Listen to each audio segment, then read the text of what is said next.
Somos frágiles y pequeños, y nuestro paso por la inmensidad del universo nos asombra, nos desconcierta, nos hace buscar un sentido, una explicación a esta vida tan corta que nos toca, una idea que nos tranquilice, un propósito más allá de lo material, más allá de estos días contados que tenemos para vivir.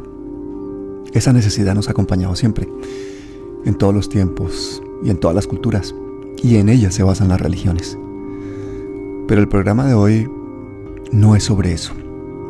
El programa de hoy es para hablar de cómo algunos se intentan aprovechar de esa necesidad espiritual del ser humano para dominarlo, para estafarlo, para usar esa fe o esa necesidad de millones de personas bien intencionadas en su propio beneficio. E incluso para manipularlas y para someterlas a un poder político. Ahora oigan estas palabras de Nietzsche que dijo en su Zaratustra. Pero ¿qué más es la historia del hombre sino vergüenza, vergüenza y vergüenza? Sacerdotes de la religión, del poder y de la justicia, qué asquerosas son sus iglesias, esos antros perfumados de empalagosos aromas. Desconfío de los que mandan y se pasan toda la vida hablando de su justicia, que al soportar el peso de quienes obedecen, corren el peligro de ser aplastados por sus esclavos. Que se los lleve el diablo. Pero ¿por qué nunca aparece el diablo cuando más se lo necesita? Desde hace más de 10 años, cualquier candidato latinoamericano a presidente busca el voto evangélico. Por eso a nadie le sorprende la imagen de López Obrador, por ejemplo, haciéndole publicidad a las cartillas morales de las iglesias evangélicas. O a Bolsonaro ahí de rodillas, dejándose bautizar ahí por su pastor evangélico. O a Santos o a Duque agradeciéndole su voto a los evangélicos. O a ver a Petro, al mismo Petro, convocar al pastor evangélico Alfredo Sade para apoyar el pacto histórico. A pesar de que muchas de las creencias de ese pastor, por ejemplo, no coincidan con las progresistas de Petro, o el caso del aborto o el matrimonio entre homosexuales. Pero por todo eso hemos invitado a dos personas que no se conocen entre ellos, pero que tienen una gran experiencia en el tema de las iglesias, porque han vivido por dentro y que son además progresistas, que son activistas y amigos míos. Así que bienvenidos. Padre Dilson Huérfano, bienvenido. Pablo, un fuerte abrazo para usted, para todas las personas que nos están viendo a esta hora y compartiendo con nosotros. Muchas bendiciones. Hugo Godoy, bienvenido. Gracias, Pablo, por la oportunidad. Saludos a todo el pueblo colombiano, al que amo mucho, y también a todo el resto del continente que nos puede estar viendo en este momento. Pues ambos son conocidos en este canal. El padre, bueno, sobra decir que ha sido un luchador social importante, ha estado dirimiendo conflictos sociales muy importantes en el Valle del Cauca, pacificando bandas juveniles, periodista además de la agencia de medios Hoy Noticias, junto a María del Pilar Aguilar, y Hugo, pues especialista en comunicación estratégica y analista político, quien ya ha estado en el programa y quien ha trabajado al interior de varias iglesias. Entonces yo quisiera lo primero que ustedes muy brevemente me cuenten cuál ha sido su experiencia, qué papeles han tenido, qué roles han tenido dentro de cuáles iglesias. Empecemos por Hugo. Bueno, yo empiezo más o menos mi carrera o mi experiencia profesional con religiones, para no decir nombres y apellidos, no voy a mencionar, más o menos en el 2000, ya muy joven, y empiezo mi periplo por Perú, por Bolivia, luego vengo a Ecuador a trabajar para una religión cuya sede está en Estados Unidos. Trabajé en relaciones públicas, comunicación, también operaciones especiales, y ciertamente me desenvolví, me desarrollé allí y conocí líderes de otras religiones. También me involucré con grupos de poder como la masonería a nivel de América del Sur. Conocí muy interiormente grupos de poder como esos, de influencia entre las sombras, se podría decir. Aprendí mucho de ellos, ciertamente. Y después, con los años, ya tuve mi experiencia también trabajando con la Gran Iglesia de Roma, digámoslo así, y también he tenido mi asesoría y mi relación con líderes religiosos de del protestantismo de Estados Unidos, ¿no? Entiéndase que más o menos en 1830 hay este boom de las religiones nuevas de América, evangélicos, evangélicos, testigos de Jehová, adventistas, mormones, surgen en Estados Unidos y más o menos a comienzos del siglo XX empiezan con apoyo del Estado norteamericano, con dinero y también con estrategia, empiezan lo que yo llamaría en economía extractivismo religioso, mandan misioneros al resto del continente, cada uno con un discurso distinto, con un producto intangible distinto, y ya en este siglo empieza la parte de la recolección de todos esos diezmos y ofrendas que van a las distintas sedes, ¿no? En Utah, Virginia, Georgia, etcétera, etcétera. Y es un negocio de miles de millones de dólares y en publicidad pagan bastante bien. O sea, cuando tú trabajas en comunicación con ellos, pagan mejor que los políticos. Es un gran cliente, debo decirlo. Los políticos te ofrecen a futuro con corrupción, puestos, poder, etcétera. Las religiones, en cambio, es cuánto es y te firman el cheque, ¿no? Y son cheques bien jugosos. Sin preguntar. Bueno, creo que estaba esperando yo que llegara este día de hacer el programa de religiones contigo precisamente porque sé que has estado al interior de todo ese mundo y vamos a sacarle mucho jugo a tu experiencia. Y padre Edilson, yo creo que usted para los colombianos, para buena parte de los colombianos, es una persona muy conocida por su activismo, pero cuéntenos exactamente en qué religiones ha estado, cuál ha sido su periplo, porque además ha sido muy movido. De hecho, a usted le han hecho una guerra mediática muy importante y quiero que nos resuma un poquito cuál ha sido eso. Bueno, yo comienzo de niño la experiencia, como muchos niños en su época, siendo acólitos y monaguillos, y ahí comienza como esa formación, pero eso viene desde la familia.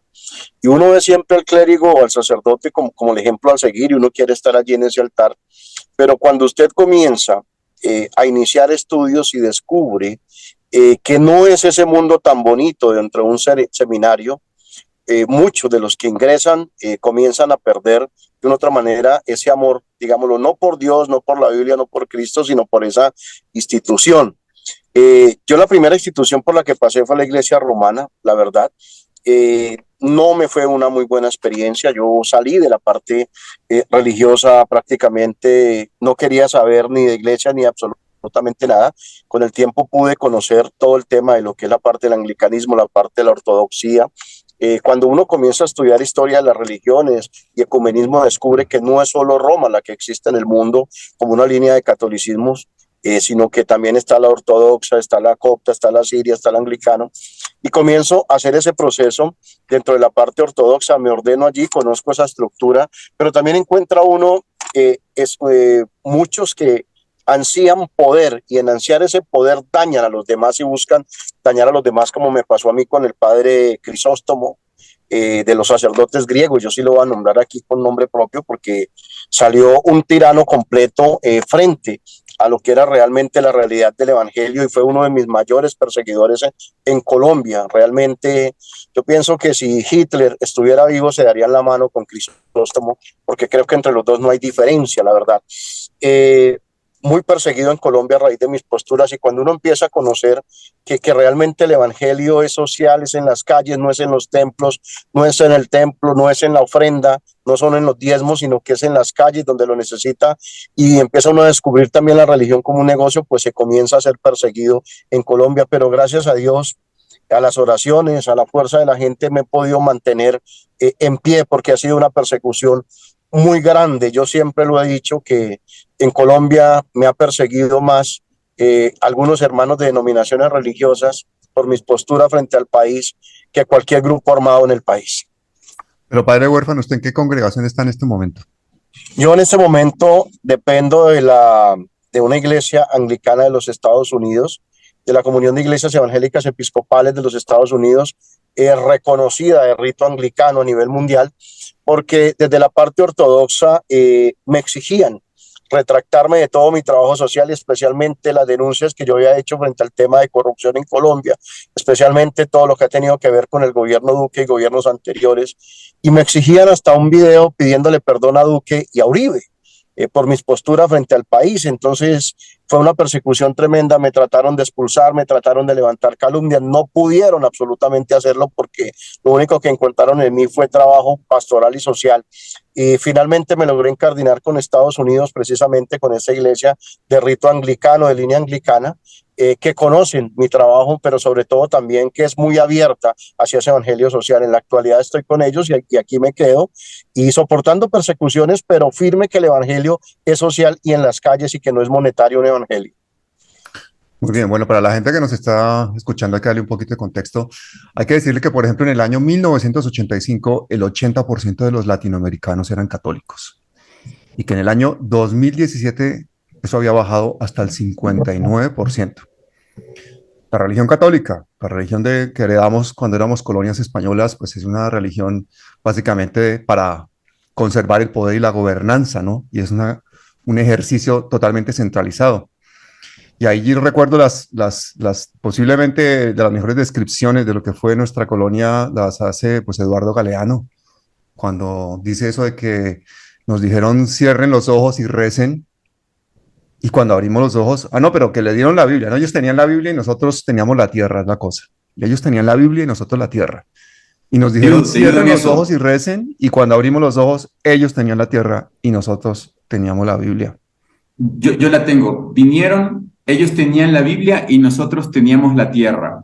Y nos dijeron, cierren los ojos y recen. Y cuando abrimos los ojos, ellos tenían la tierra y nosotros teníamos la Biblia. Es genial, esa explicación del proceso de colonización es brutal. Y con las iglesias evangélicas, ¿qué ha pasado? Pues que el evangelio es el evangelio de la prosperidad. Entonces tu fe te puede curar la pobreza. Eso sí, previo pago del 10% de lo que ganas. Entonces estas iglesias le han ido ganando terreno a la Iglesia Católica, pues en un continente con una de las desigualdades más grandes del planeta, lleno de gente con deseos de salir de esa pobreza, y ante una Iglesia Católica pues desgastada también por escándalos de corrupción, por siglos de estar al lado del poder, por casos como el del Banco Vaticano, por los miles de casos de pedastia en todo el mundo. Entonces, esta fuerza que han cogido las iglesias evangélicas en América Latina, sobre todo a partir de los años 70, se basan en la idea de que tenían de devolverle a América a Dios, ¿no? Estas iglesias evangélicas funcionan de forma descentralizada y además tienen la capacidad de politizarse, o sea, pues pueden lanzar a hacer carrera política abiertamente. Y en muchos casos, algunas de estas grandes iglesias pueden ser tan rentables como el mismo narcotráfico y con una ventaja espectacular. Son legales, no pagan impuestos y por su poder de convocatoria y por su riqueza entran a ser parte del juego político y del mismo establecimiento. Así que, Hugo, ¿qué opinas de esa injerencia de la religión, de la fuerza, de esta convocatoria de millones de personas que en base a su fe en un momento dado terminan teniendo una posición política que muchas veces va en contra de sus propios intereses? Bueno, te cuento que cuando yo he trabajado, yo trabajé facturando, o sea, como empleado de una religión estadounidense, específicamente en la parte, como ya te digo, administrativa. Y una de las cosas de los estatutos importantes que tú tienes que tener en cuenta es guardar la imagen de la religión para que no sea mal vista, ¿no? Entonces tú tienes que trabajar unas relaciones públicas y una campaña continua y constante, más que nada para cuidar esa imagen o ese buen nombre. Una. Y la segunda, tratar de aspirar o acercarte lo más posible al poder secular, digamos, al poder político de cualquier país. Entonces siempre nos manejábamos, siempre tratábamos de buscarlo al presidente o al grupo de poder más importante. Yo llegué a Bogotá, a Colombia, más o menos trabajando por esta religión por allí en el 2004. Uribe estaba por su segunda reelección, me parece. Estaban con la campaña durísima, brutal, de blanqueamiento, de la desmovilización de los paramilitares de manera impune. No sé si tú te acuerdas, 2004. Y esta religión para la que yo trabajaba, sus altos dirigentes apoyaban la campaña de la reelección de Uribe, y en mi criterio personal particular entendía quién era Álvaro Uribe en ese tiempo y lo que estaba haciendo, ¿no? Al igual que también apoyaban, financiaban, colaboraban con la campaña del hijo de George Bush, el George Bush Jr. y también era otro criminal de guerra, etcétera, etcétera. Entonces, a mí me afectaba mucho eso en mi pensamiento idealista cuando era más joven, y sigue siendo así. Y ahí empecé a tener cismas y preocupación, ¿no? Además de que manejábamos millones de dólares, no le permitíamos, y aquí tengo que hablar directamente de la religión para la que yo trabajaba, la religión mormona, la Iglesia de Jesucristo de los Santos de los Últimos Días. Y a mí me afectaba mucho y me sigue afectando hasta el día de hoy que le exigen a sus jóvenes, a sus muchachitos de 19 años, 18, 19 años, que se enlisten para ser misioneros, porque es un mandamiento, para ellos es una obligación. Se enlisten por 2 años a ser misioneros regulares, no reciben sueldo. Y eso pasa en todas las religiones. Por 2 años no reciben sueldo, tienen que atenerse a lo que les brindan los miembros de la iglesia para darles de comer, tienen que gastar su propio zapato, su propia ropa y todo lo demás con el tema de que van a tener esposas más bellas en un paraíso. Es casi lo mismo que la fatua musulmana. Y durante esos 2 años ciertamente provocas y creas seres humanos radicales en la ultraderecha y también dispuestos a hacer un ejército. O sea, el clic, el trasfondo, el cambio de convertir a toda esa masa de seres humanos adoctrinados en seres que pueden tomar un arma es sumamente fácil. Y eso lo ves tú, por lo que tú mencionas muy bien el tema de Bolsonaro en Brasil, cómo se intentó hacer un golpe de Estado recién con el tema de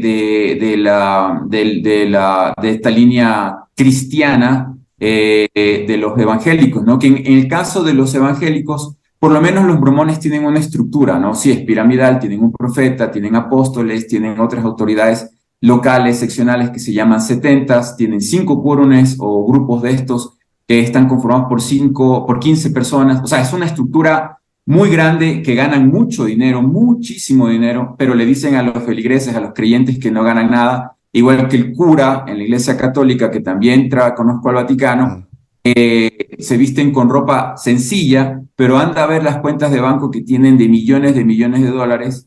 Y en el caso específico del evangelismo, te venden el concepto también del sionismo, ¿no? Del apoyo a Israel, que también es una corriente muy importante dentro del tema cristiano, que también confunde mucho a la población, ayuda a la agenda genocida de un Estado actualmente, vendiendo el concepto de que así lo determina un ser divino, o sea, de que ellos pueden asesinar, perseguir, arrasar con toda una población o poblaciones en el nombre de una divinidad, tomando en cuenta que eso también pasó en América, en lo que ahora se llama América, y que constituye probablemente en el genocidio más grande de la historia de la humanidad. Algunos historiadores afirman que puede ser más allá de 10 millones de personas las asesinadas en el nombre de la cristianidad. Y quién no decir también de la historia, la cultura de muchas naciones aquí en el continente, la erradicación de su lenguaje, la erradicación de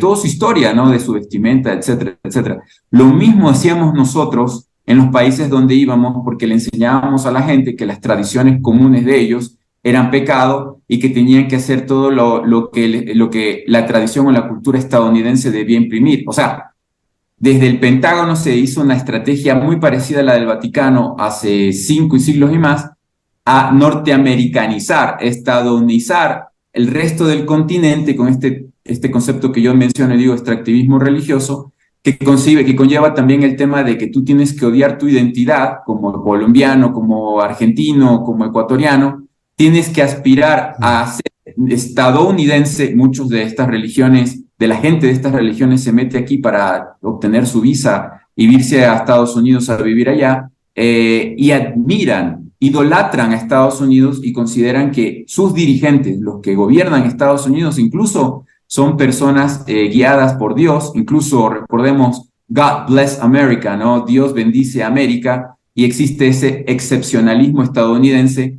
que es adoctrinado en estas religiones. Lo sé porque he trabajado con los líderes de estas religiones y en verdad ellos creen que Sion, este concepto bíblico del pueblo unido de Dios, está en Estados Unidos. Sion se debe establecer en Estados Unidos, y cualquier enemigo, y también en Israel, y cualquier enemigo de Israel y de Estados Unidos debe ser aniquilado, porque así lo dice Dios. Entonces estamos llegando a un tema incluso más peligroso, que son estas guerras santas en el siglo XXI, y las vemos. todo el tema de la primavera árabe que vivimos en el comienzo de este siglo está basado en eso, en ese excepcionalismo que aplicó Bush durante su invasión de Afganistán, de Irak, porque iban a llevar a Cristo indirectamente hacia esas personas. Y vaya que convencieron a muchos jóvenes, conozco muchos casos de misioneros que salidos de la misión de la iglesia mormona se metieron al ejército de Estados Unidos, fueron a matar a inocentes en Afganistán, en Irak, en Siria, y ahora están totalmente locos, no saben si son perros, gatos, mujeres, hombres, divorcios, problemas de drogas, de cárcel, etcétera, etcétera, por todos los traumas mentales que tienen, porque no se combina bien el concepto de amar a Dios y de que supuestamente tu líder te dice que por amor tienes que ir a matar a otro ser humano, coges el arma, matas, y después dice, bueno, ¿cómo se combina todo esto del amor al prójimo y la imposición de una especie, de una nacionalidad sobre otras en el mundo, ¿no? Bueno, has tocado muchos temas y vamos a tener que desgranar algunos de ellos más adelante. Yo quisiera preguntarle al padre, ¿usted cree que las iglesias tienen o deben pagar impuestos?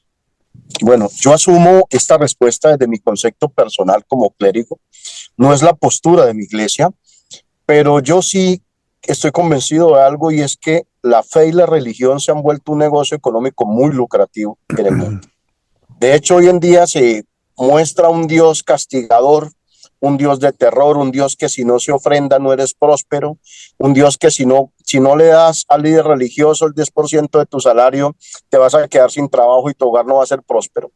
Yo sí considero que las iglesias en Colombia deben de pagar impuestos. Lo que pasa es que detrás de esas iglesias hay unos poderes políticos y religiosos muy grandes, hay unos acuerdos políticos. La pregunta es, ¿cuántos congresistas tienen las iglesias en Colombia? ¿Cuántas campañas políticas financian en Colombia precisamente para mantener ese status quo y ser inamovibles de allí? Es decir, que no puedan pesar ninguna norma en Colombia. Yo me quiero referir, por ejemplo, y al gobierno nacional, de una u otra manera, le sirviera, por ejemplo, lo que le entra a una iglesia o las iglesias en Colombia. Y hay una cifra muy interesante del año 2019-2020, 4.7 billones de pesos recaudaron. Eso es mucha plata. Eso es demasiada plata. ¿En un año? ¿En un año, padre? Y claro, en un año, 4.7 billones de pesos entre el 2019 y el 2020. Ese fue el recaudo. Sin pagar impuestos. Sin pagar impuestos, es decir, 4.7 billones de pesos es lo que le está entrando a estas iglesias. Y de una otra manera, el patrimonio dentro de esos años, y es con cifras exactas, llegó a 13.5 billones de pesos. El patrimonio bruto de esas iglesias. Es decir, mire cuánta plata recibiríamos los colombianos si estas iglesias pagaran un impuesto. Pero bueno, realmente... Padre, y es que además hay más de 6.000 iglesias cristianas en Colombia. ¿Sabe cuántas hay en total hoy a la fecha? 9.681 me quedé corto, 9.000. Claro, pues esa cifra que usted plantea, sí fue hasta hace algunos años, sí. Pero durante el año pasado, las iglesias de una u otra manera crecieron considerablemente, pero hasta la fecha tenemos un total de que le acabo de decir, de 9.681 iglesias en Colombia, es decir, de diferentes denominaciones religiosas. Pero ¿por qué se da este fenómeno? Porque hay unas iglesias que son mega iglesias, ¿cierto? A nivel nacional, que solo las dirige una persona y máximo con la esposa, que tienen filiales en otras ciudades, pero que colocan una pantalla y no tienen pastores en esos sitios. Hay otras personas, otras iglesias, que pertenecen a unos concilios, digamos lo que son en este caso la Misión Carismática Internacional, y que hay muchos de los pastores que tienen allí estas iglesias que cuando obtienen la personería jurídica se retiran y se van y montan su iglesia aparte porque tampoco aguantan las presiones internas que tienen que vivir también, es decir, tienen que estar dando ofrendas mensuales, unas cuotas, digámoslo así, porque he tenido la oportunidad de hablar con varios pastores que hemos trabajado, hay unos pastores que trabajan conmigo los temas sociales, ellos me decían, estamos cansados de las cuotas que tenemos que darle al pastor principal, es decir, venden la franquicia, Una se vende pirámide. la franquicia. Exactamente, se vende esa franquicia y eso es lo que hace también que cuando ya obtienen la personería jurídica, muchos de una u otra manera se van separando, digámoslo así, como de esas Mm. filiales y comienzan a montar lo suyo. Pero yo sí estoy de acuerdo que si en Colombia realmente actuáramos conforme a la fe, a lo que dijo Jesús, cuando le preguntan de quién es la cara que está en la moneda, ¿cierto? Y Jesús, ¿o a quién debemos rendir tributo? ¿Al César o a Dios? ¿Cierto? ¿A quién le debemos pagar impuestos? Y Jesús le dice, ¿de quién es la cara que está en la moneda? Del César. Entonces, den al César lo que es del César y a Dios lo que es de Dios. A Dios lo espiritual y el evangelio, pero al César, en este caso Colombia, paguemos el impuesto, porque con esa plata de los impuestos se pueden hacer muchísimas obras benéficas de las que tanto hablamos en el púlpito. Mm. Y una de esas personas es John Milton Rodríguez, pastor evangélico con una congregación de más de 25.000 personas, quien apoyó el no a la paz de Uribe, que influyó muchísimo en esa confusión que se creó con la defensa de las políticas más conservadoras en cuestiones de género. Tiene una sede de más de 133.000 metros cuadrados allá. ¿Qué sabe usted de ese pastor padre y cuál es el poder político que tiene? Porque es este allá del Valle. Bueno, recordemos que sí, hay que hacer un histórico que él fue uno de los mayores patrocinadores de toda esa gesta de violencia en contra de quienes participamos de ese estallido social, que luego de manera cínica quiso ir a Siloé a lanzar su campaña presidencial y a decirle a los jóvenes, yo estoy con ustedes. Lo que él tiene de una u otra manera desde su misión carismática internacional es un emporio religioso. Él fue uno de los mayores opositores a que se pagaran los impuestos en Colombia, precisamente. Tiene un alto poder político en el país, eso no se puede desconocer, y de una u otra manera es de gran injerencia para colocar presidentes en el país, concejales, alcaldes también, porque siempre las personas que trabajan con él pues son encaminadas a lo que él diga. Él es una persona que en este momento sería un error desconocer que tiene un gran poder en el país, pero que también tiene un gran monopolio. Ahorita plantea colocar universidades a raíz de todo este tema de la religión. Y lo curioso de todo es que he conocido gente que ha ido allí a este culto y dicen, me tocó retirarme porque no me permitían llegar si no aportaba la ofrenda o no tenía el dinero. Entonces, este tipo de personas son esos sepulcros blanqueados de lo que hablaba Jesús, o esas razas de víboras de las que hablaba Juan el Bautista, precisamente, y son los que hacen que cada día más, de una otra manera, se distorsione la palabra de Jesús y ese evangelio social, ese evangelio humanista, ese evangelio que tiene que llegar a todos los sectores, porque realmente quien no tenga plata, quien no tenga tarjeta de crédito, quien no tenga la tarjetica para pasar en el datáfono, no es bien recibido en ese tipo de evangelios. Es decir, esos sepulcros blanqueados realmente no representan el sentir del evangelio, sino simple y llanamente representan es una chequera muy amplia. Y aquí hay que decirlo, ¿no? Y yo creo que todas las personas que estén oyendo en este momento este programa de Palabras Mayores, pues seguramente que algunos ya se habrán retirado de ver este vídeo porque hay gente que no resiste que se hable nada en contra de su iglesia o de ninguna iglesia o de la religión o de ninguna religión. Pero realmente las religiones pueden ser también tomadas por personas que hacen una manipulación, hacen una ingeniería social y pueden realmente hacer barbaridades. La misma Iglesia Católica es un buen ejemplo de esto. Tenemos que ser todos autocríticos ante nuestra propia religión, defender nuestra espiritualidad, pero jamás una fe ciega en un ser humano, porque los humanos somos humanos. Cometieron diversos delitos durante una inversión en 2013 de unos 350 millones de euros en un edificio de Londres con dinero proveniente de los fondos del óbolo de San Pedro, que recoge donaciones de católicos para financiar obras caritativas de los papas. Hace rato que a Dios lo convirtieron en un mendigo político que hace propaganda, rogando y comprando creencia. ¿Acaso un Dios sabio pediría que creyesen en Él? Un Dios que todo lo es, que todo lo puede, si pidiera, ¿no pediría más bien que se le descreyera y olvidara ¿Un Dios no es soledad suprema? ¿No detestaría un Dios decente que lo alabaran? ¿No pasaría mucha vergüenza?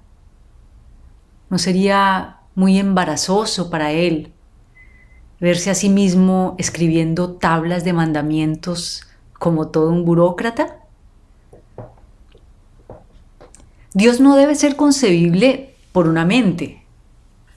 Si lo es, no se trata de Dios entonces, sino de una idea. Yo entiendo que muchos dioses tengan forma de animal. En cambio, no entiendo cómo podemos creer en un Dios que se parece tanto a nosotros. 20 millones de euros fruto de una evasión fiscal. Tirando del hilo se ha descubierto que el sacerdote dispone de una ingente cantidad de activos financieros e inmobiliarios. Y una pregunta para Hugo. Tú que has estado también trabajando en Estados Unidos en esta iglesia, ¿cómo es tan fácil, Hugo, registrar una iglesia en Estados Unidos que incluso se puede hacer por internet en minutos sin necesidad de contactar con ninguna entidad estatal? Y a continuación va uno, abre una cuenta bancaria y ya no tiene ninguna regulación, ya puede ingresar el dinero que quiera porque es de la iglesia, ¿no? Y de hecho, normalmente no te van a investigar porque como hay libertad de culto, pues eso se presta para que se formen verdades transnacionales, el caso de pastores pidiendo dinero para comprarse un avión, haciendo toda la injerencia y el lobby político más descarado al Congreso norteamericano, etcétera. ¿Cómo es posible esas regulaciones tan laxas en Estados Unidos? O también sectas que, aunque sean 10, 20 o 30, vuelven a sus feligreses o creyentes en esclavos sexuales del iluminado o de la iluminada, ¿no? Y lo interesante, si tú investigas o ves la historia de Estados Unidos con respecto a la religión, muchas de las religiones mundiales que tienen hoy en día, de ellos, que hacen este tipo de extractivismo que yo menciono, se formaron por este tipo de sectas, ¿no? Primero fueron un iluminado o iluminada que decía tener contacto divino, etcétera, etcétera, y ahora tenemos lo que tenemos a nivel internacional, y han ido limpiando su imagen a lo largo del tiempo, ya no son esclavistas, ya no son machistas, etcétera, etcétera, pero el tema es que ese mismo proceso, ese mismo tratamiento de este tipo de organizaciones los vemos en América del Sur, en Colombia, en Ecuador, etcétera. Ellos no están obligados a llevar contabilidad, por esa misma razón tampoco pagan impuestos, no reportan sus ingresos definitivamente. Cualquier pastor puede aliarse con un grupo narcotraficante y lavar dinero a través de la iglesia, reportar, si es que en alguna manera reporta algún tipo de ingreso extraordinario y decir que simplemente tiene más diezmos que ha recibido en tal año o en tal época, y no hay forma de verificar aquello. Ojo, no hay forma de verificar aquello. En el caso específico de ciertas religiones que bancarizan los diezmos, te digo porque he trabajado en la parte administrativa con algunas de ellas, no tienes, cuando tú llevas el sobre al banco con el que tienen convenio, estas organizaciones, cada lunes, después del domingo de recibir, de hacer esta recolección en tantas y tantas y tantas capillas o iglesias, los pastores o obispos o lo que sea van y simplemente entregan un sobre con dinero, monedas o billetes, con una papeleta especial que ya crean con el banco, en donde dice simplemente cuándo se ingresa y la fecha, y punto. Pueden ser 10,000, pueden ser 500, pueden ser 100, puede ser hasta $1,000,000. Entonces, al banco no le importa porque el banco se santifica también, o sea, se limpia las manos como Poncio Pilatos usando la Biblia. La iglesia. Pero Hugo, eso es perfecto para lavar dinero del narcotráfico, por ejemplo, ¿no? No tienes que explicar nada, simplemente lo ingresas. Podríamos estar diciendo que probablemente un 45% del dinero del narcotráfico se lava a través de las iglesias en América. O sea, y de manera simple, fácil, sin disparar armas, sin extorsionar, porque es muy difícil lavar dinero, ojo. Tú no puedes coger a cualquier persona y decirle, ve, ábrete una cadena de restaurantes o gimnasios, yo te voy a dar $1,000,000. No, porque salta inmediatamente tú o yo, si tenemos de la noche a la mañana en la cuenta de banco, todos se van a dar cuenta que nos enriquecimos de la noche a la mañana. Pero eso no puedes averiguar con las iglesias, ni con los bancos, ni con instituciones que están arriba, que ya manejan mucho dinero. Entonces no todos se prestan para ello porque pueden perder sus grandes negocios. La banca sí lo hace el Deutsche Bank, si lo hace Credit Suisse, si lo hace el HSBC de Hong Kong, que lo hacen, ellos son los que hacen el 60% del trabajo sucio. El resto lo hacen organizaciones como las religiones y las iglesias. Es una cantidad impresionante de dinero. ¿Qué hacen muchas religiones con este mismo fondos? Los dejan en el mismo país como comprando propiedades. La institución en Colombia que más propiedades tiene es la iglesia mormona, después la iglesia católica. ¿Cómo una iglesia tan pequeña en feligreses tiene tantas propiedades? Porque ha comprado con el pretexto de tener capillas, tienes hasta 80 personas en un edificio, en una propiedad que es muy grande, incluso más grande que cualquier iglesia católica, que los católicos les llaman templos. Los mormones tienen dividido el lujo de las construcciones. Tienes capillas que son las para los pobres, en los barrios marginales donde recolectas mucha gente. Tienes centros de estacas, que son los lugares donde están las iglesias más grandes, donde hay gente de mayor dinero. Y después tienes los templos, que son construcciones en Bogotá. Hay uno en un sector muy caro de Bogotá, entrado casi a muchos de los de Latinoamérica. Y la construcción o el metro cuadrado de construcción, porque es obras de lujo, superan los 5 o 10 millones de dólares. En Estados Unidos, en sus mismos templos pueden superar los 100 por el lujo que tienen adentro. Y esto todo es una inversión, porque en el caso hipotético de tú necesitar dinero, aunque nunca lo necesitan, tú puedes vender, puedes hipotecar, etcétera, etcétera. Eso es una cosa. Y la segunda que hacen es invertir ese dinero también en acciones de compañías. Y ahí tienes, por ejemplo, el caso de los Testigos de Jehová, que tienen acciones en Philip Morris, la compañía de cigarrillos. Los mormones tienen con Lockheed Martin, con Raytheon, las compañías de armamento. Productores de armamentos, sí. Y no están obligados a no hacerlo, porque ellos no están obligados tampoco a su feligreses. Bueno, la Iglesia Católica, viste las inversiones en este edificio de lujo en Londres de cientos de millones. La Iglesia Católica no está exenta de ninguna de estas cosas. De hecho, los escándalos del Banco Vaticano son impresionantes y son cuestiones que hay que decirlas, ¿no? Nosotros que estamos o que venimos de países de mayorías católicos tenemos que defender la religión católica, porque si no somos autocríticos ante nuestra propia religión, entonces estamos siendo parte del problema. Por ejemplo, padre, ¿cómo es posible que esa concepción que es tan absolutamente contraria a los principios de muchas de las religiones que están predicando el amor a los demás, el ayudar a los demás, la generosidad, la solidaridad, termine siendo convertida en que páguele a Dios vía un intermediario para que Dios le haga el favor de volverlo más rico? O sea, como si uno estuviese hablando de una inversión en bolsa y no de una vida espiritual. Bueno, primero que todo es una estrategia de marketing, es una estrategia muy bien estructurada, es una estrategia donde hay cómplices, donde venden el Dios milagrero, ese Dios que a todo momento, Dios sí es milagroso, no milagrero, que es lo que están vendiendo en algunos espacios. Entonces la gente no entiende que el solo hecho de levantarse uno y ver la luz de un nuevo día es un milagro maravilloso. Entonces es una estructura que tiene unos acompañantes. Eso es como el juego en Colombia de dónde está la bolita, que se aparecen 5 o 6 personas diciendo ganó, ganó, pero ese es el gancho para que aparezcan los incautos. Es similar la estructura y de pronto a algunos será molesto que yo haga esta comparación, pero no tiene diferencia. Entonces, ¿por qué digo que hay unas personas que son los que se encargan de ese engancho? Hay unos cultos donde usted ve que el pastor toca a la persona y la tumba inmediatamente y la persona brinca en el piso y hace toda esa serie, perdóneme la expresión, de show mediático para emocionar, pero esas personas están preparadas por el pastor. Lo digo porque yo he tenido la oportunidad de hablar con varios de ellos, cuánto les pagan precisamente para que hagan ese show. O está el pastor, por ejemplo, que se quita el saco y se lo tira a la persona y ya el saco es milagroso. Entonces, esa serie de herramientas y mecanismos mediáticos ayudados desde los medios de la comunicación, porque ellos pagan, yo estoy de acuerdo en eso, pagan unas pautas impresionantes. Y le voy a poner un ejemplo en Colombia de un pastor, Enrique Gómez.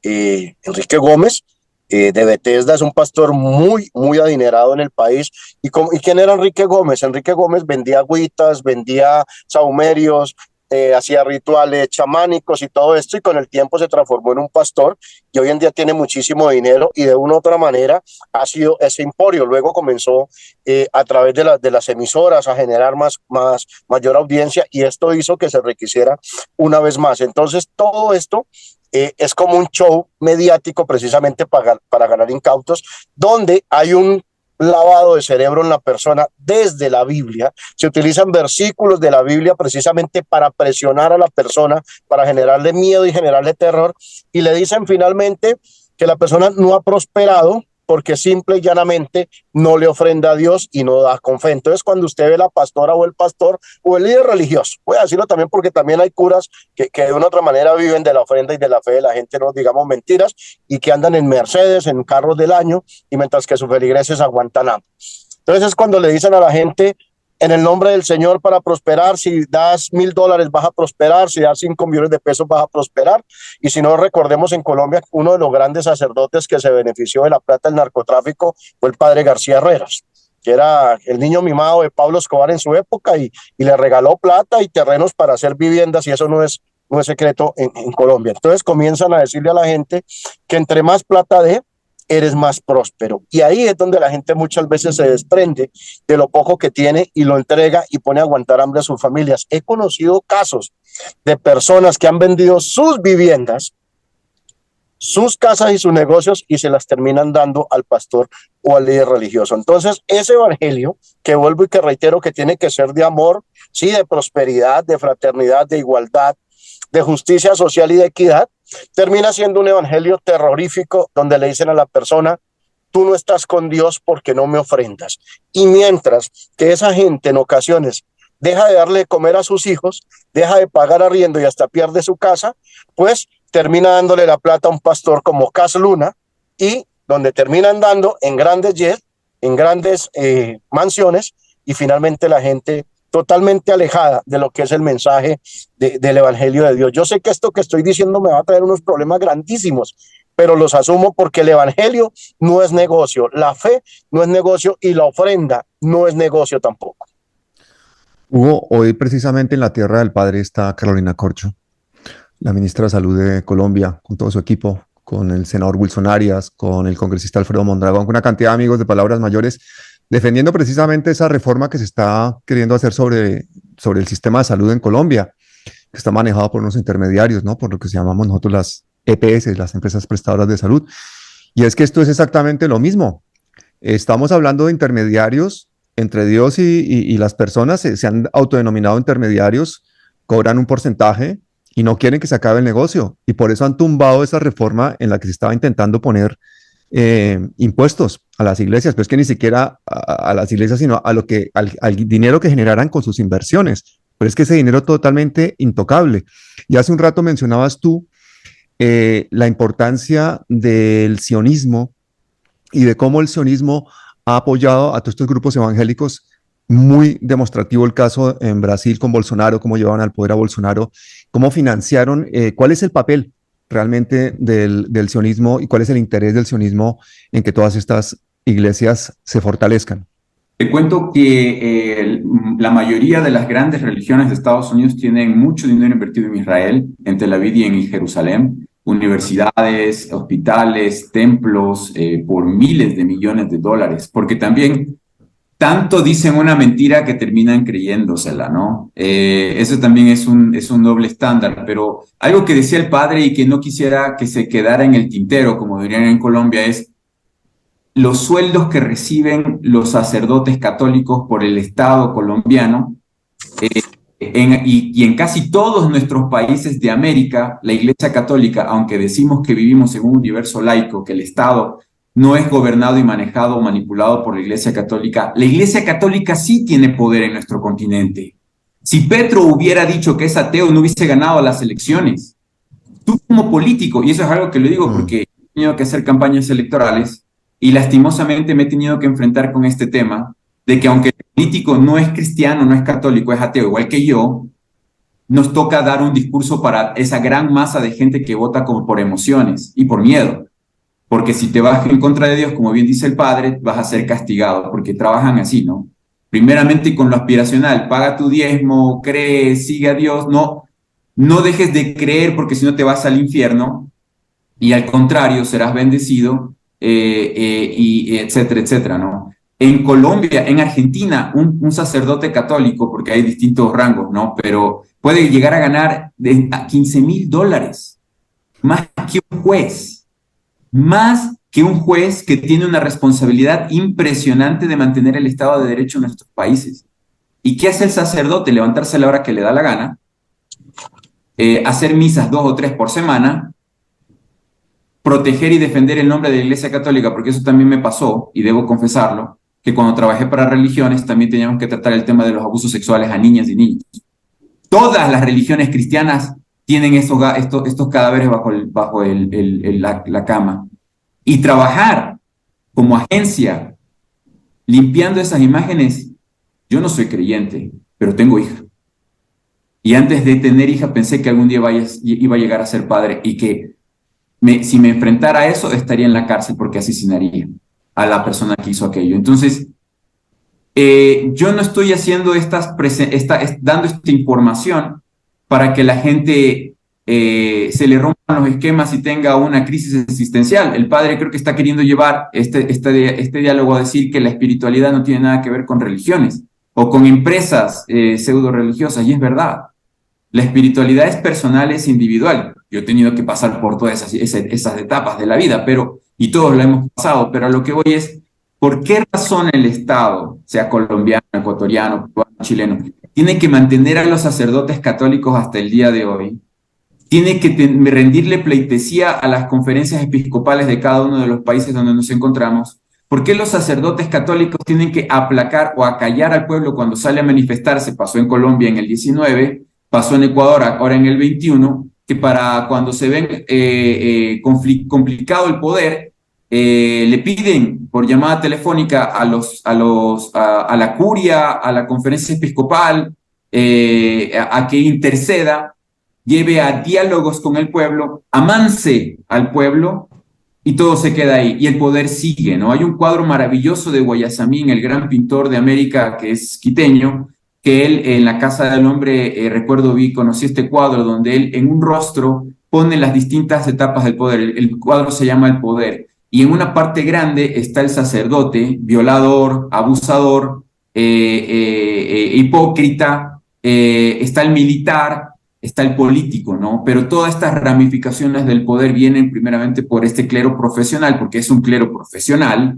son profesionales, por eso exigen un sueldo, pero ojo, también hay que decirlo, la gran masa laboral de todas estas religiones no cobran sueldo, ni siquiera reciben alguna ayuda del pastor, del obispo, del cura, del sacerdote. Esa gran masa es explotación laboral. Trabajan a veces mujeres y hombres voluntariamente más de 20 horas. Ojo, los misioneros mormones se levantan a las 6:30 de la mañana, se preparan, salen más o menos a las 8 del cuarto que les dan para vivir y predican hasta aproximadamente las 10 de la noche, todo el día, a pie. No sé si ustedes lo han visto, camisa blanca, corbata, mujeres y hombres, chicos, jóvenes. Si te enfermas, te vas a un policlínico, no tienen seguro. Si te mueres, tus padres reciben el cadáver. Por último, no vas a recibir un seguro, no tienes seguro. La iglesia mormona no negocia. Lo digo porque yo yo fui asistente de una misión allá en Bolivia, en Cochabamba, cuando era jovencito. Si se moría el muchacho, lo único que podíamos hacer era llevarle el cadáver a la mamá en Perú o en Colombia, porque obviamente los trasladan a ese país para poder exprimirlos sin una influencia materno, paternal, familiar, amistades. Ellos están completamente enfocados en ese trabajo. Es explotación laboral, es esclavitud. Pero más que explotación laboral, Hugo, yo aquí tengo una experiencia de bastantes años de trabajo en África, en los que yo trabajaba de forma independiente con una ONG que había creado, que se llamaba Deporte Arte Solidario, y trabajábamos concretamente en el Chad, que es un segundo país más pobre del mundo. Y nuestro trabajo allí se basaba mucho en apoyar el trabajo que ya estaban haciendo allí los misioneros católicos. Una de mis sorpresas fue encontrarme allí que muchísimos de esos misioneros eran misioneros latinoamericanos, porque la fe aquí en Europa y las nuevas vocaciones se están acabando, mientras que las latinoamericanas continúan. Entonces allí había muchos mexicanos, había peruanos, había colombianos.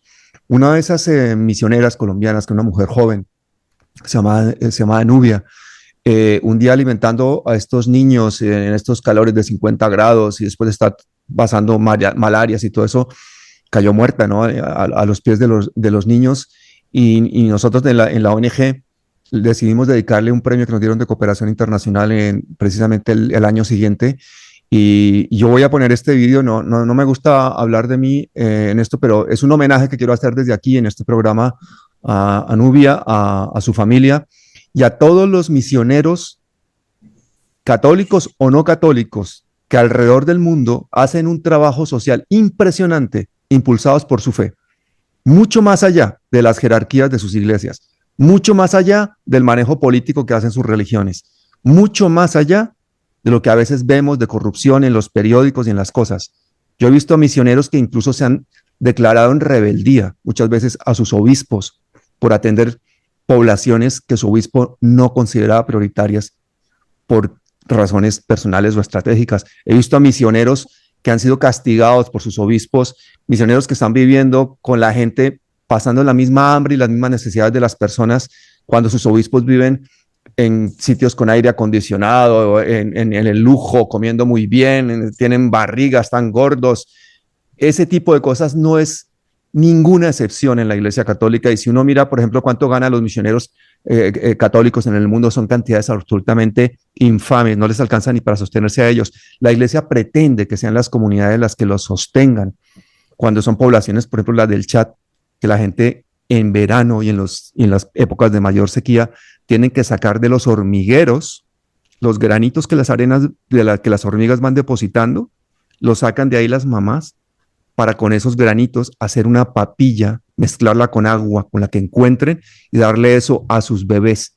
Ese es el grado de miseria y que muchas veces contrasta terriblemente con las increíbles riquezas que tiene el Vaticano, que tiene la Iglesia Católica, porque aquí, por ejemplo, en España durante muchos años la Iglesia ha funcionado como notarios y se pueden adjudicar propiedades y terrenos, etcétera, etcétera, etcétera, sin que ningún gobierno hasta el día de hoy haya hecho absolutamente nada por cambiar eso.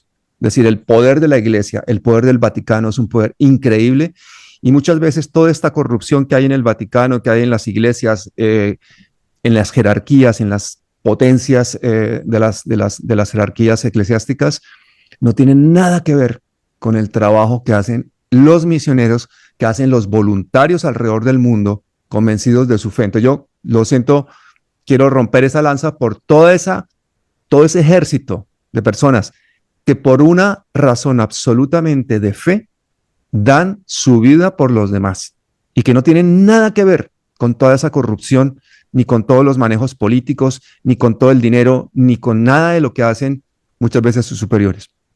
Es que Pablo, si me lo permite, hay un momentico, ese tipo de personas que hacen eso terminan siendo muy perseguidos, sí, demasiado perseguidos. Desde todos los ámbitos de la religión terminan siendo perseguidos y lo digo por experiencia propia. Yo, por ejemplo, yo no obtengo salario. Como clérigo de rito anglicano yo no obtengo salario y nunca lo he obtenido porque yo soy profesional, he asesorado alcaldías, he asesorado fundaciones, ejerzo el periodismo también y vivo dignamente, pero parte de lo que yo gano lo invierto en obras sociales. Siempre he tenido como esa tendencia porque parto de la base de que el día que me voy a morir no voy a llevar absolutamente nada, pero sí siempre he sido crítico precisamente de cómo se le están dando a nivel mundial el manejo a la religión, sea cual sea, muchas de las religiones terminan manipulando y ese no es el mensaje. El mensaje es simple y llanamente que desde la religión, desde la fe, desde la Biblia, desde la parte espiritual, yo tengo que preocuparme por el otro, pero no preocuparme por cuánto voy a tener en mi bolsillo. Por ejemplo, yo en este vehículo que hoy es prestado, me lo prestaron precisamente para movilizarme a esa reunión que tengo ahora con líderes sociales campesinos y desmovilizados de algunos grupos armados. Entonces, ahí sí, como se dice, Dios le va colocando uno las herramientas, pero las herramientas como tal no son una obligación para la gente para que tengan que sostener. Yo estoy de acuerdo, precisamente lo que se planteaba del salario que tienen los grandes pastores o los clérigos, sea cual sea el rito al que pertenecen, no debería ser así porque es que nosotros tenemos la oportunidad de estudiar y Dios nos dio manos precisamente para trabajar y esas manos que Dios nos dio hay que ponerlas a producir, pero en favor de la gente y no en favor del bolsillo de nosotros mismos, que es la crítica que siempre yo he hecho, aunque se basan en algo de que el obrero es digno de su salario, sí, pero no a costillas del sudor de la gente. Exactamente. Y Hugo, ¿qué fue lo que hizo dentro de ti clic para que dejaras de trabajar con las religiones y empezaras a trabajar como analista político? Que además me imagino que mucho de lo que aprendiste con las religiones te ha servido para tu trabajo político, ¿no? Con la religión aprendí bastantísimo a manipular. O sea, abarca todas las áreas de la vida humana, desde cómo manipulas jóvenes, personas del sexo opuesto, personas del mismo sexo, etcétera, etcétera. Yo te digo, de lo que ustedes han mencionado, yo como administrativo, o sea, como alguien que ganaba dinero por ser de la cúpula, se puede decir, yo te puedo decir que trabajando con distintos tipos de organizaciones, la mayoría del gasto o del famoso gasto se va en administrativo y todos esos misioneros que tú bien mencionas, voluntarios que mueren, como tú bien mencionas, incluso ellos mismos se subvencionan sus gastos como misioneros muchas veces. Todo se va en gastos administrativos. Y lo vi una y otra vez, por ejemplo, una organización de Estados Unidos que supuestamente se amparaba a una religión. Va a ser escuelitas en Centroamérica. Hacían una escuelita, gastaban, y todo donación, minga, voluntariado, etcétera, etcétera. Si invirtieron algo, sería más en publicidad para dar a conocer esa gran obra de haber hecho una escuelita a toda la población. Gastarían 10,000, 15,000 dólares. ¿Tú sabes cuánto se gastaban más bien en los sueldos de ellos, en sus viajes, en sus hoteles y todo lo demás para los administrativos? 50,000, 100,000 dólares. Esto tú lo ves en Munera, lo ves en ACNUR, lo ves en la WWF, lo ves en la UNICEF, lo ves en la ONU. Sí, sí. La OEA, ya en cosas más políticas en sí. ¿Por qué? Bueno, yo soy excomulgado de la religión mormona allá en el 2008, mi cumpleaños, yo cumplo el 18 de mayo, y un 18 de mayo del 2008 me excomulgaron líderes de la iglesia mormona, que justamente yo conocía que se llevaban dinero de la iglesia mormona por mucho, o sea, millonarios. Y eran líderes de la iglesia, entonces tenían el poder para excomulgarme y me hicieron ese favor. En todo caso, desde ahí me sentí libre. Desde el 2008 empecé a ver ya la vida de otra perspectiva, porque a mí me habían criado para ser líder religioso, masón, hombre de poder, y también tenía el perfil político. Entonces, a ti cuando eres hijo de una autoridad, de un líder, y eres parte de... Hay racismo también, ojo. Eso también hay que mencionarlo, y no lo hemos hablado acá. Hay mucho racismo. Por lo menos en las iglesias norteamericanas, estadounidenses, hay hiperracismo, no solo racismo, ¿no? Supremacismo blanco. Yo crecí con la idea de que los hombres negros eran negros o los latinoamericanos eran latinoamericanos porque no fueron en un concilio antes de que viniéramos a nacer seguidores de Cristo o lo que sea, ¿no? Entonces tú tienes distintos colores de piel porque antes de nacer fuiste más de Lucifer o de Jesucristo. Entonces tienen estas barbaridades mentales que cuando las creen llegan a sentir que está bien explotar a otro ser humano porque es negro, porque es indio o lo que sea. Y también pasa con la Iglesia de Roma, ¿no es cierto? Todo esto se mezcla, se junta. He tenido la oportunidad también de estar en el Vaticano, de conocer todo lo interno del Vaticano. Entonces, puedo decirte que todo esto, como bien dice el padre, es un gran negocio. Lastimosamente no nos ha ayudado en absolutamente nada en América, desde México hasta la Patagonia. Hay que escribir 100,000 libros para hablar de cuál es la razón por la cual estamos como estamos en nuestro continente. Y yo he llegado a la conclusión de que una de las gravísimas razones que tenemos en nuestro continente de estar como estamos es por la Iglesia Católica. Por esos más de 500 años de opresión, de manipulación, de explotación y de abuso, ¿no? Y recién en el siglo XXI está saliendo a la luz. En Italia, en esta semana, recién grupos de voluntarios, organizaciones que quieren saber la verdad, sacan información de todos los abusos sexuales de solo la Iglesia de Italia. Solo la Iglesia de Italia. Son miles, cientos de miles de vidas humanas que fueron destruidas sistemáticamente porque sus padres o las personas pensaron que lo correcto era ir a una iglesia y poner al hijo o a la hija a servicio de Dios, ¿no? Cuando estuve en Bolivia, cuando tú te vas de turista a Cerro Rico, allá en Potosí, en Bolivia, vas a la Casa de la Moneda y a los conventos de curas y monjas y ves las paredes empapadas de fetos, de fetos de las monjas que abortaban, mataban a la criatura cuando recién nacía y las pegaban en las paredes porque eran el harén del cura, del sacerdote por siglos, y así sucesivamente, ¿no? Y ves que la segunda hija de cada familia hasta el 1800 era consagrada a ser monja. Esa era la ley.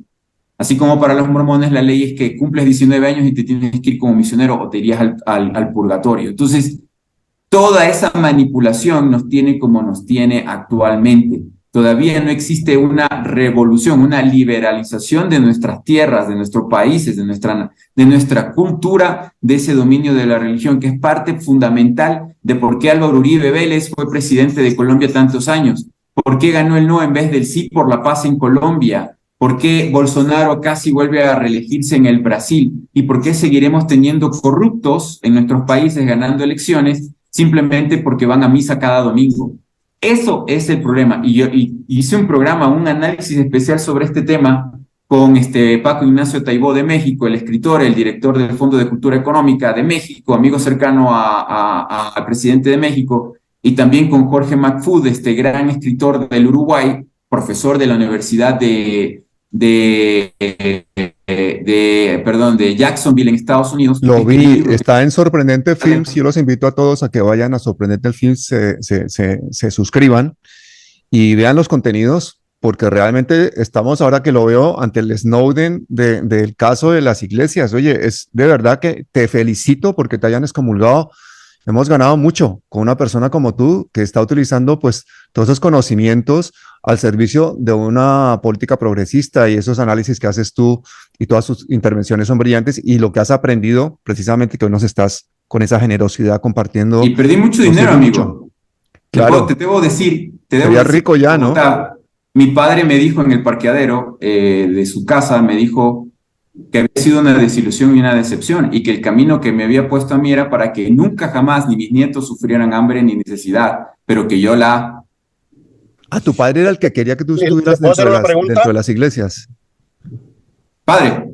Sí, yo estaba emocionándome aquí frente al tema de Hugo, porque yo dije, Hugo trabajó con diferentes denominaciones religiosas, la experiencia, manejó recursos. Yo dije, ya tengo quien me va a diezmar, hombre, ya quien me va a ofrendar en Colombia. Oiga, padre, una cosa, ahora que Hugo habló de Álvaro Uribe, ese discurso de Álvaro Uribe, tan paternalista, cuando habla a la gente de hijitos, todas esas referencias que hacen, eso no es mucho influencia de todo esto, no es parte de la manipulación. Yo creo que ustedes me analicen esta pregunta a ambos, porque yo creo que nuestros políticos, sin necesidad de ser figuras de una iglesia concreta, tienen ese discurso religioso de manipulación ya inherente a sus propias vidas, a su propio ejercicio de la política, y eso también consigue arrastrar a mucha gente, ¿o no, padre? No, ellos son expertos, a ellos cuentan con unos asesores que les permiten orientarlos frente al discurso de la religiosidad popular. Lo que yo llamo así religiosidad popular es frente al discurso que deben dirigirle a los diferentes escenarios dependiendo la organización religiosa a la que pertenezcan.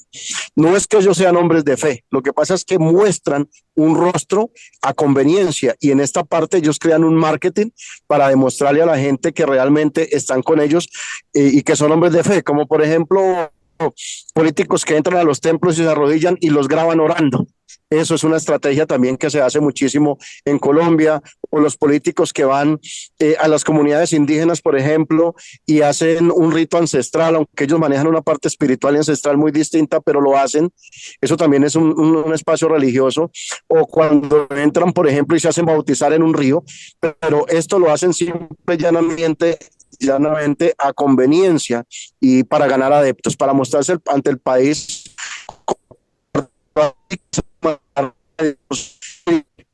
Bueno, Hugo, esa cosa de que las iglesias evangélicas le prometan a la gente prosperidad a cambio de una comisión, esa cosa de que más gente cada día diga que cree en Dios pero que no cree en la iglesia, nos está llevando como una crisis en la que por una parte tenemos una opinión pública cada vez más desencantada de las iglesias, pero por otra parte tenemos una masa ignorante todavía más creciente y que está tomando sin quererlo decisiones políticas.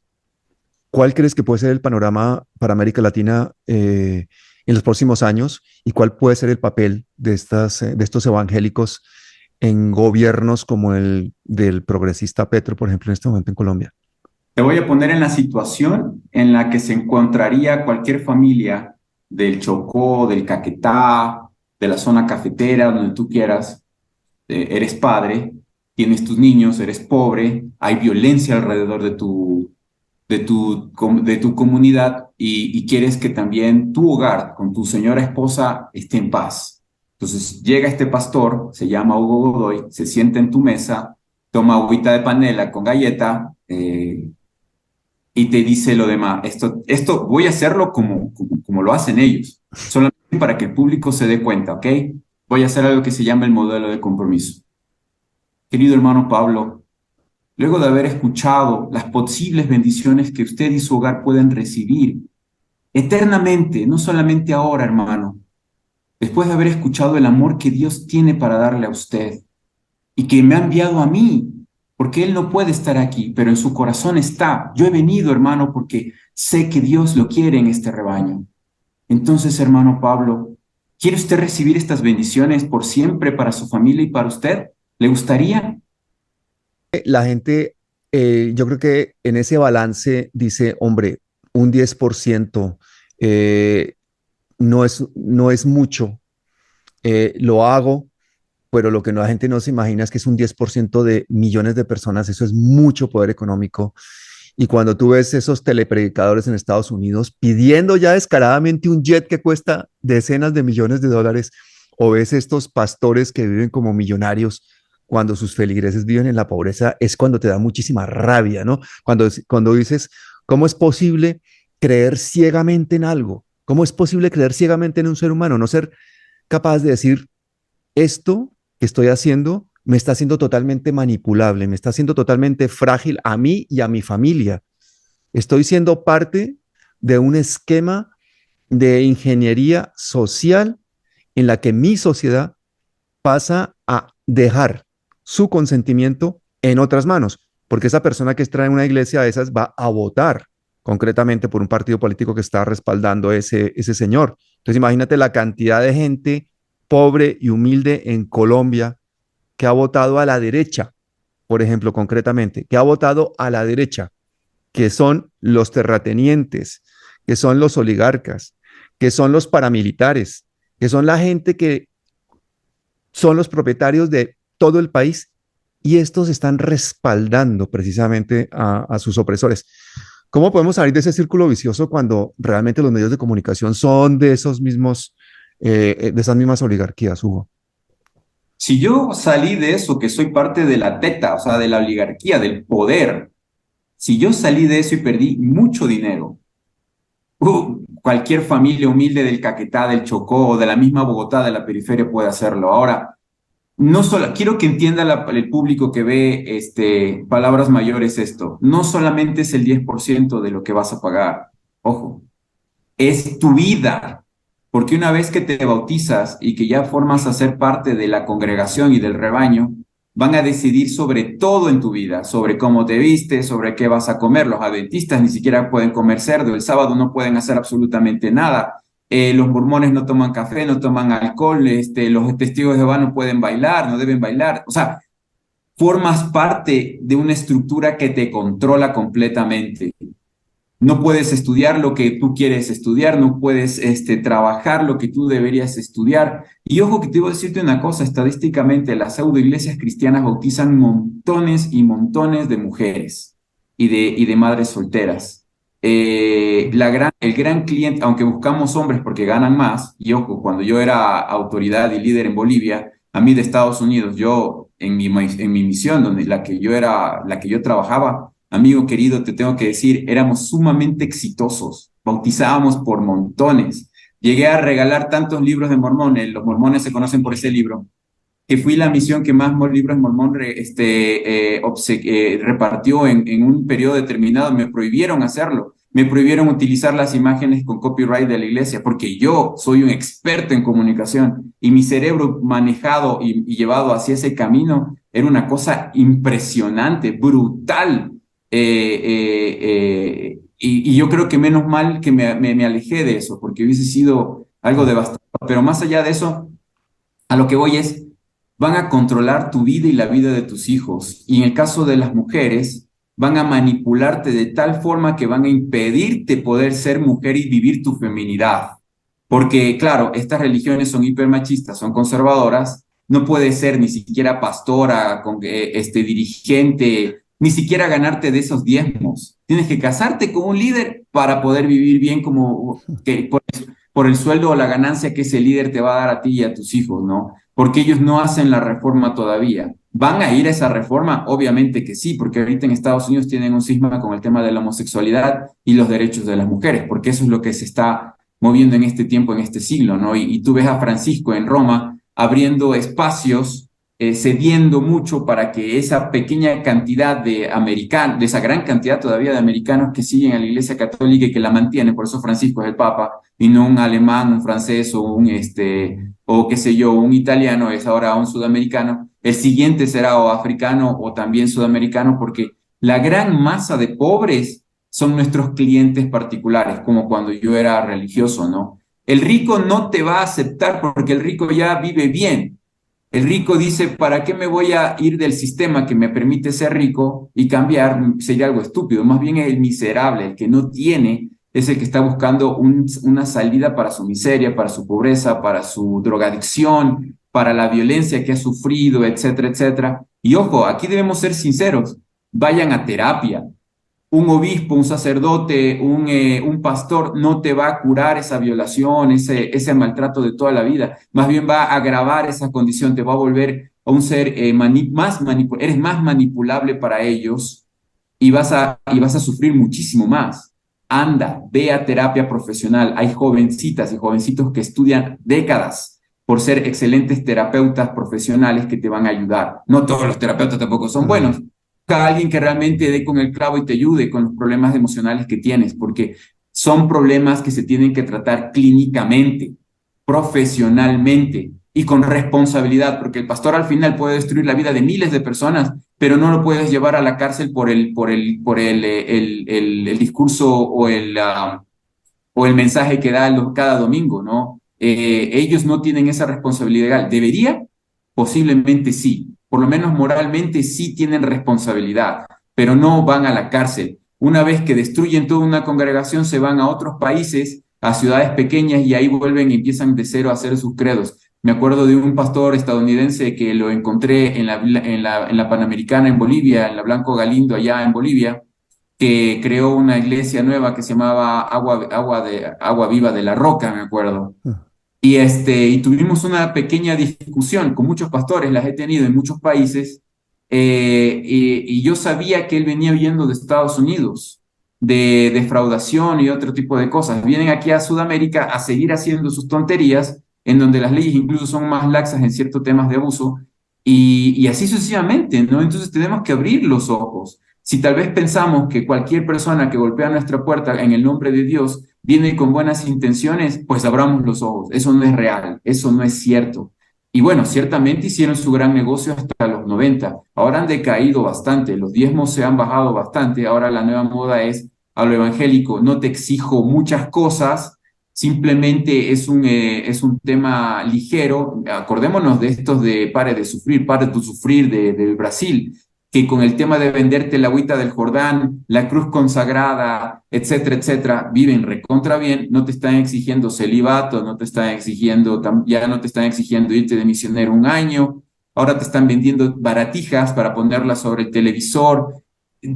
Son cosas tan mercateras. O sea, coges un vaso de agua, la pones sobre el televisor y el pastor dice, cuando las televisiones eran grandes, y el pastor de esa pseudo religión de Brasil decía, yo voy a hacer una oración en este momento, como los del Club 700 también de Estados Unidos, en este momento voy a bendecir el vaso de agua que está sobre la televisión.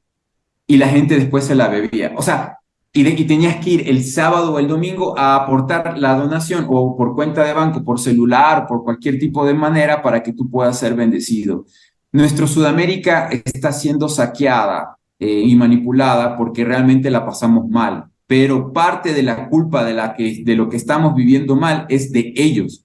Ellos en la Iglesia Católica por siglos exprimieron al pueblo diciéndole que no era necesario que fuera a las universidades, que se educara, que lo importante era seguir la Biblia, pagarle al cura por el matrimonio, por el bautizo, por la primera comunión, por la confirmación y por cualquier X cosa, y así tendrías las bendiciones. Y cuando no se daban las bendiciones, ¿qué es lo que te dicen? Oh, lo que pasa es que las bendiciones son en el paraíso. Eres pobre, pero serás bendecido en un futuro.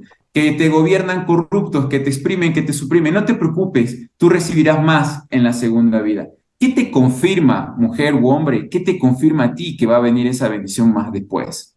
Cuando el mismo Salvador, el que decimos todos creer, el Jesús el Cristo, decía que había que irse contra esas cúpulas de poder, escribas, fariseos, y que las personas deberían ser protegidas, que los pobres deberían ser alimentados, que la prostituta no debía ser juzgada, sino que debía ser acogida y ayudada, etcétera, etcétera, etcétera. Entonces, no vivimos una verdadera práctica de incluso ese cristianismo que se escribió más o menos por el 1400, por el 400, perdón, de nuestra era pseudo-cristiana, decidida desde Roma. Yo creo que tenemos que liberarnos, tenemos que leer, tenemos que investigar, hay demasiados libros, hay demasiada información en el siglo XXI. Una cosa que a mí me ayudó mucho fue tener internet. Cuando yo era líder religioso, lo que tenías que hacer, de vez en cuando te encontrabas con un libro, por casualidades de la vida, escrito por algún investigador que hablaba específicamente de un tema de la religión que te atañe a ti en historia, y ahí encontrabas algo de información. Pero ¿qué pasa con los miles de personas que no tienen acceso a esos libros, que son limitados? Hoy en día tienes internet, no todo es real, no todo es verdad. Investiga, analiza, compara, lo mismo que te dice la religión. Lee, escudriña, interpreta, entiende, luego pregúntale a Dios. Incluso les digo, si ustedes creen, pregunten, si creen en la oración y todo ese tipo de cosas, pues hagan ese mismo ejercicio de decir esto que he leído, que dice que esta religión se formó para manipular, para engañar, para quitarme dinero y que tiene tantos casos de corrupción. ¿Es real eso? También cuestiónense esa parte, ¿no? Porque nuestra Colombia no nos ha servido de nada ser hipercristiano y conservador. Colombia es uno de los países más conservadores de todo el continente.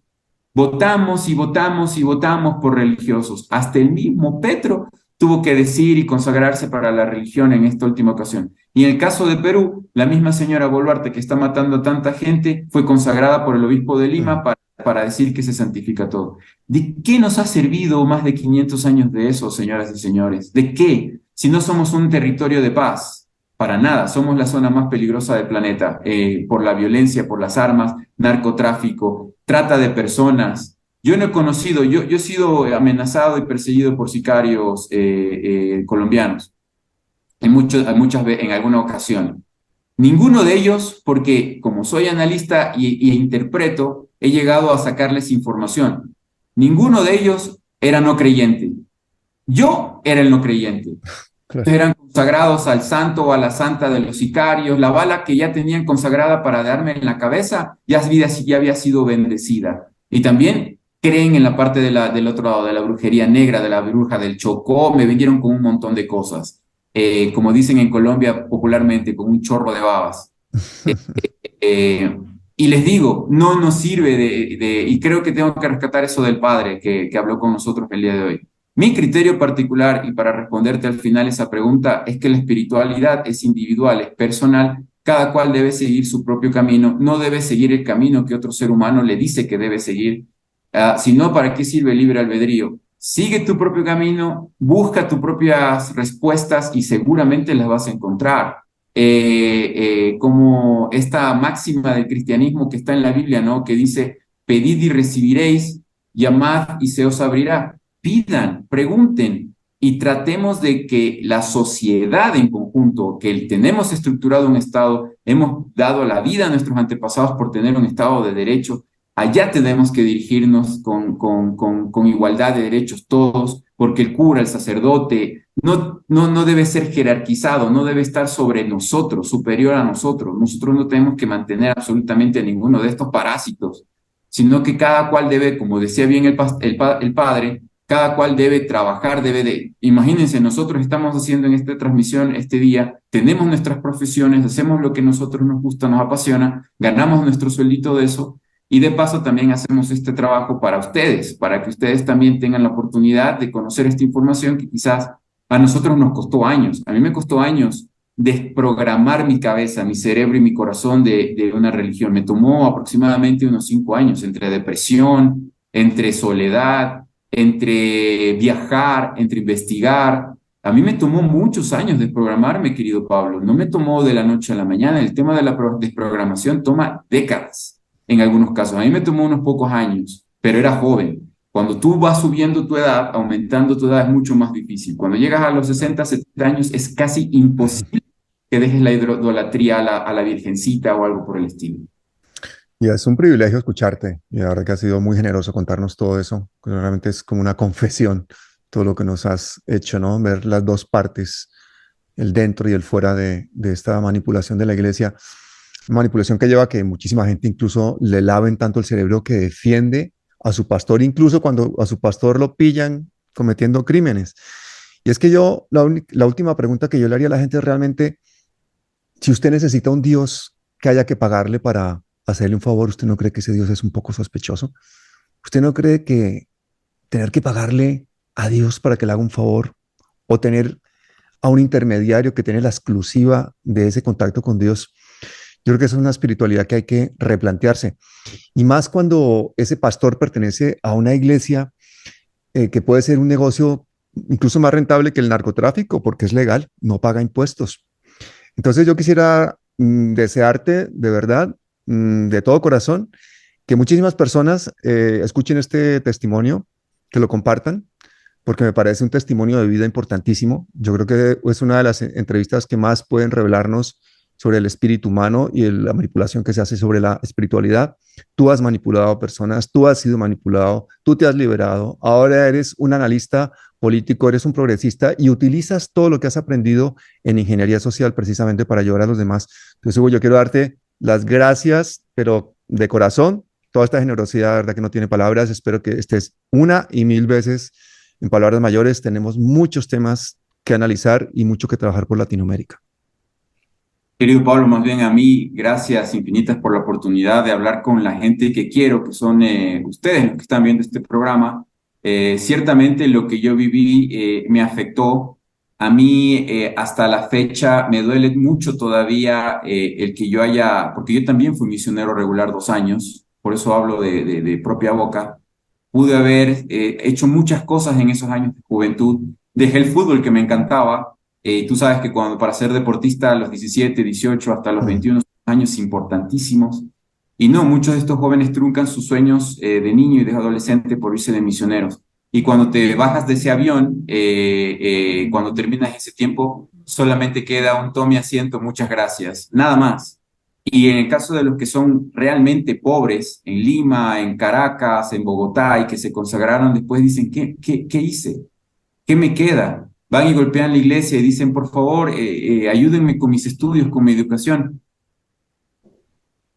Siga fiel, Dios lo va a bendecir. Y gracias por estos años. Eso ha sido algo que casi nadie hace gracias. Pero los que están en Utah, en el caso de mi caso particular de mi religión, ellos están exentos de impuestos, ganan más de $100,000 en muchos casos al mes.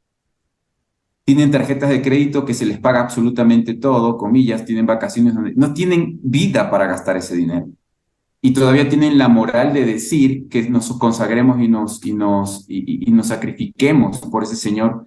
Ese señor Smith, Johnson, yo siempre hago ese ejemplo en los chats con ex misioneros. Cuando me dicen es que el señor, ¿cuál señor? El señor Uribe, el señor Pérez, el señor, qué sé yo, el señor Bolsonaro, porque nuestro sacrificio no está bendiciendo a ningún ser superior, no está ayudando, está colaborando con señores del poder aquí en nuestras tierras, señores pastores, obispos o lo que sea, ¿no? Entonces, tenemos que ser un poco más realistas de la situación. No, afuera no es que vamos a sufrir ese pavor, ese terror que nos dicen que vamos a pasar cuando nos desconectemos del culto, como le dicen los evangélicos, ¿no? De la iglesia o de la capilla o lo que te dice el cura, el sacerdote.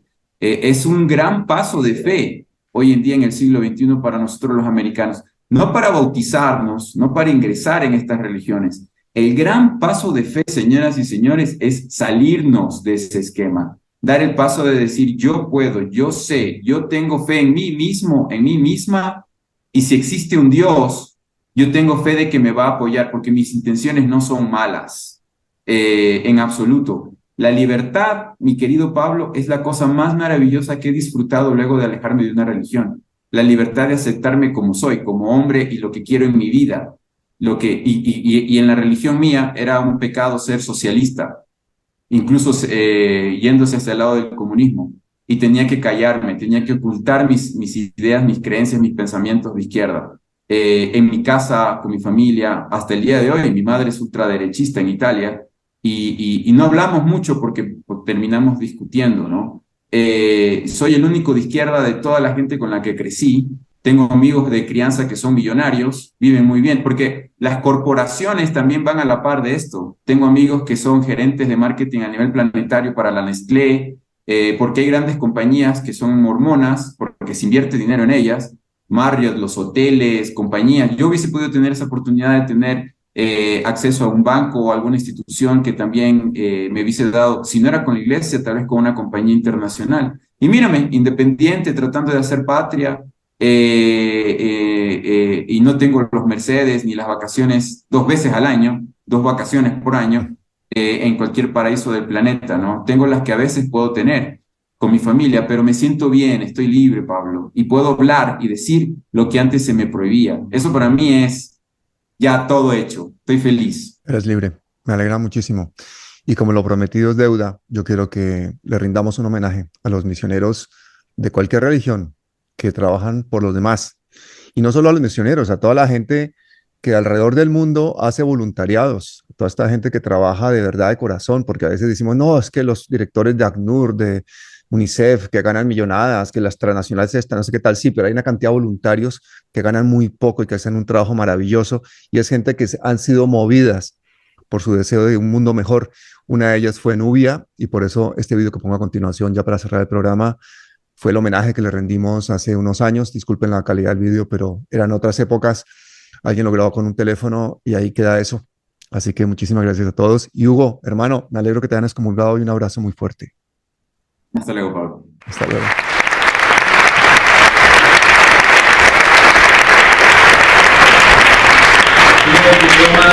Don Pablo Borges, presidente de la Asociación Deporte y Arte Solidario, y entrega a don Francisco Lobo Carrasco, exjugador del Barcelona y periodista deportivo. Este premio es un poco absurdo, no debería existir, porque aquí estamos premiando la solidaridad, cuando la solidaridad debe ser parte del sentido común que nos permite vivir como seres humanos. Tampoco deberían existir las ONGs. El trabajo que hacen las ONGs lo deberían hacer los gobiernos, los políticos, no estas cleptocracias que se han apoderado de nuestros destinos. Tampoco debería estar aquí un tío con traje y corbata recogiendo este diploma. Aquí debería estar una misionera, alguien que tendría muchísimo más que contar. Alguien como Nubia Villar Otero, una misionera colombiana joven que falleció el sábado pasado en el Chad, cuando solo llevaba 5 meses trabajando allí. Y posiblemente ese trabajo anónimo, pero épico, del día a día sobre el terreno, es el que realmente merece la pena. Los demás somos simples conseguidores o generadores de entusiasmo, o simplemente funcionarios como los que estáis aquí en las primeras filas. Pero realmente los que hacen la cooperación son los misioneros. Desde aquí, como dicen los niños del chat tan habituados a la muerte, solo queremos pensar que ella se ha ido a trabajar con Dios. Pero realmente tenemos ante nosotros el drama más humano y generoso, el de una persona que da su vida por ayudar a los demás. Y por ello, en los 30 segundos que me quedan, pido para ella medio minuto de silencio.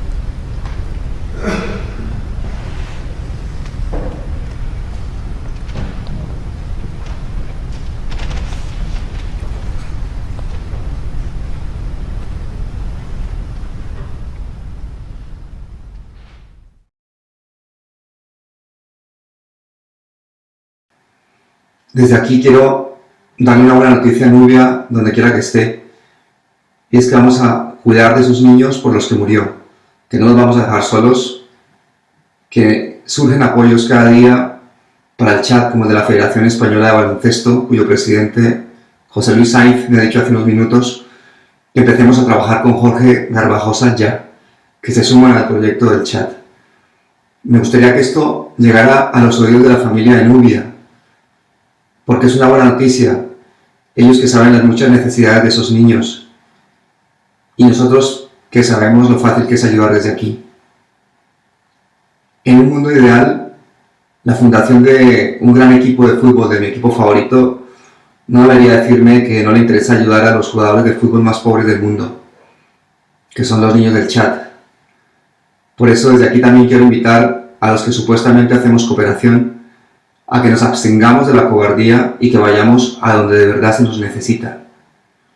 No puede ser que la ayuda internacional no llegue a estos sitios, donde por ejemplo los fondos de UNICEF son manejados por una dictadura, con el resultado de que muchas veces ni siquiera llegan las vacunas a los niños.